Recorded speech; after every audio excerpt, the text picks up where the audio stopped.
Why being a thinker means pocketing your smartphone. Source, Todd Leopold, CNN.com, 10/23/13. There's a story about a man who spent his hours daydreaming. He may have been at Ford, he may have been at IBM. He was simply a man who spent his time in his office, feet up on the desk, looking at everything and nothing. One day, an efficiency expert came by. The efficiency expert had been hired to cut costs and improve operations. He saw the man daydreaming, and he thought certainly this was some dead wood to cast on the pile. The efficiency expert went to the boss, Henry Ford or Thomas Watson or some other towering magnate of early 20th century corporate America, and offered his recommendations. Among them, fire the daydreaming man.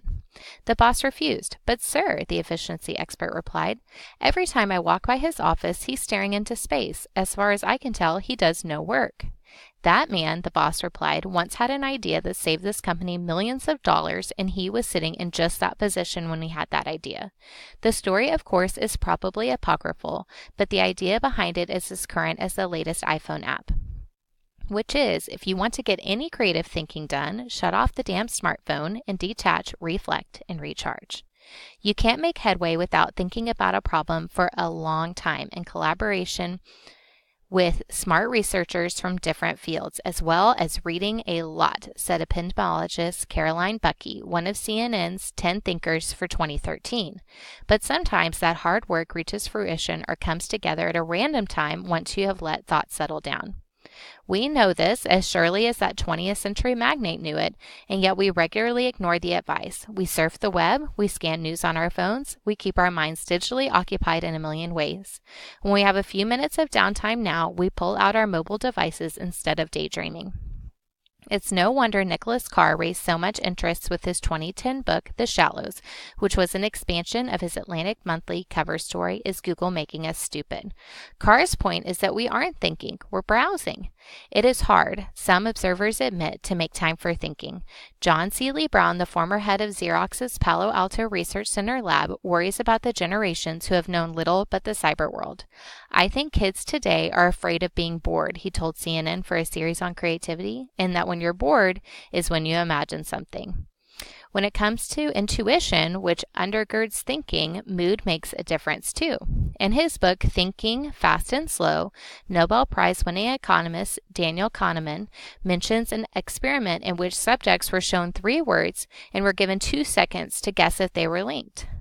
Putting the participants in a good mood more than doubled accuracy, Kahneman writes. Unhappy subjects, on the other hand, made guesses that were no better than random. This is not to dismiss everything else we use to fill our brains. The internet is a tool for thinking. So are meetings, mystery novels, video games, and quiz shows for that matter. And sometimes thinking has to be done on the fly. Impending deadlines, to paraphrase Samuel Johnson's line about the prospect of being hanged, can focus the mind wonderfully. But perhaps the best tool is time alone, feet up on the desk, staring at the ceiling. Motorola executive and CNN thinker Regina Duggan may have said it best. "I find that the quietest times of my life," she said, "speak the loudest." Article 2. Have smartphones killed boredom? And is that good? Source, Doug Gross, CNN.com, 9/26/13.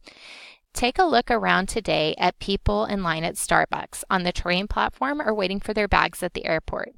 Odds are a huge chunk of them are staring down into the glowing mobile device, passing time by checking on friends, catching up on text or email, or playing a video game that would have required a PC or a home console just a few years ago. "That's me," said Jerome Williams, a 36-year-old social media manager and blogger from Montreal. If I'm on the bus, I'm waiting in line somewhere. The other day, I was at a restaurant with a friend. He got up 2 times, once to smoke a cigarette and once to go to the bathroom. As soon as his ass was off the seat, boom, iPhone in hand.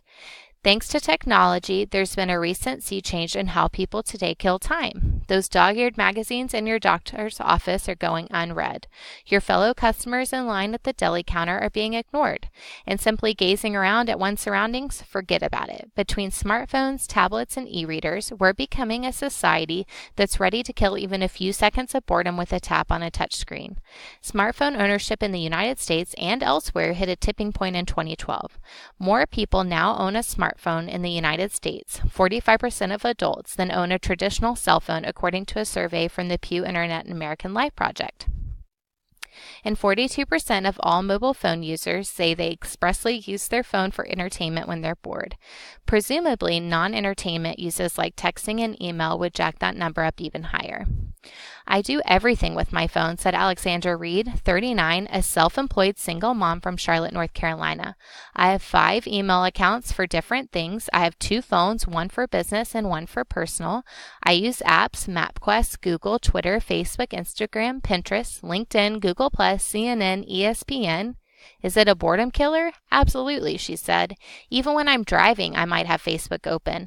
At a red light, the first thing I do is just look at my phone. I get a little anxious if I see a notification and don't read it. Researchers say this all makes sense. Fiddling with our phones, they say, addresses a basic human need to cure boredom by any means necessary. Christopher Lynn, an anthropology professor at the University of Alabama, compares tapping at smartphones to smoking a cigarette. Both can be pivots, he says, things that quickly transfer us from the monotony of everyday life into a world of unscheduled play. Smartphones are like cigarettes, are like junk food, are like chewing your nails or doodling, Lynn wrote in a May essay for the Evolutionary Studies Consortium. Does the naked space of your own mind and the world around you send you screaming into oblivion when you walk across campus, across the street even? Pull out your smartphone and check your email again. That car will swerve around you. With their games, music, videos, social media, and texting, smartphones superstimulate a desire humans have to play when things get dull, Lynn told CNN in an interview. And he believes that modern society may be making that desire even stronger. When you're habituated to constant stimulation, when you lack it, you sort of don't know what to do with yourself, he said. When we aren't used to having downtime, it results in anxiety. Oh my God, I should be doing something, and we reach for the smartphone. It's our omnipresent relief from that. So, our phones are brutally efficient at addressing an ancient desire. But is that always a good thing? At Oxford English Social Issues Research Center, researchers fear it is not. In their view, by filling almost every second of downtime by peering into our phones, we are missing out the creative and potentially rewarding ways we've dealt with boredom in days past. Informational overload from all quarters means that there can often be very little time for personal thought, reflection, or even just zoning out, researchers there wrote. With a mobile phone that is constantly switched on and a plethora of entertainments available to distract the naked eye, it is understandable that some people find it difficult to actually get bored in that particular fidgety, introspective kind of way. Williams, the Montreal blogger, admits as much.